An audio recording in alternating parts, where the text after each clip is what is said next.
Big boss Malayalam season 6-ൽ അങ്ങനെ hotel task അവസാനിച്ചിരിക്കുകയാണ്. നമ്മുടെ ചലഞ്ചേഴ്സായിട്ട് കയറിയ സാബു മോനും ശ്വേതയും നല്ല രീതിയിൽ തന്നെ ഈ ഒരാഴ്ച വീട് കൊണ്ടുപോയി എൻ്റർടൈൻമെൻ്റാക്കി. ഒരു പക്ഷേ ശ്വേത മേനോനായിരിക്കും സാബുവിനേക്കാൾ കൂടുതൽ ഈ വീക്ക് സ്കോർ ചെയ്തത്.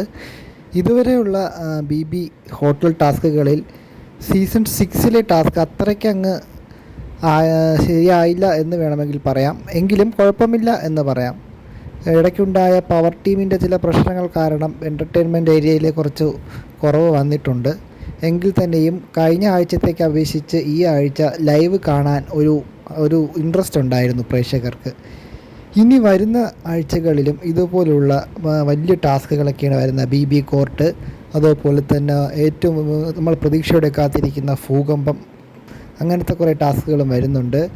ഇന്നത്തോടെ ഈ ബി ഹോട്ടൽ ടാസ്ക് അങ്ങനെ കഴിഞ്ഞിരിക്കുകയാണ്. കൂടാതെ ചലഞ്ചിങ് ടാസ്കും കഴിഞ്ഞിരിക്കുകയാണ്. നമ്മുടെ ഡെൻ ടീം പവർ റൂമിലേക്ക് അടുത്ത പവർ റൂം ടീമായിട്ട് തിരഞ്ഞെടുത്തിട്ടുണ്ട്. വാശിയേറി നടന്ന 3 മത്സരങ്ങളിലും ഡെൻ ടീമാണ് അങ്ങനെ ജയിച്ച് പവർ റൂമിൽ കയറാൻ വേണ്ടി പോകുന്നത്. ഡെൻ ടീം എന്ന് പറയുമ്പോൾ നമ്മുടെ ജിൻഡോ, അതുപോലെ ശ്രീതു, അർജുൻ അടങ്ങിയ 3 ടീമാണ്. ഒരു പക്ഷേ ഈ ബി ഹോട്ടലിൽ ഏറ്റവും മികച്ച രീതിയിൽ പ്രകടനം കാഴ്ചവെച്ച ഒരു ടീം തന്നെയാണ് ഡെന്ന്. ഇനിയും നമുക്ക് ഇവരിൽ നിന്നും കൂടുതൽ അടുത്ത ആഴ്ച പ്രതീക്ഷിക്കാം.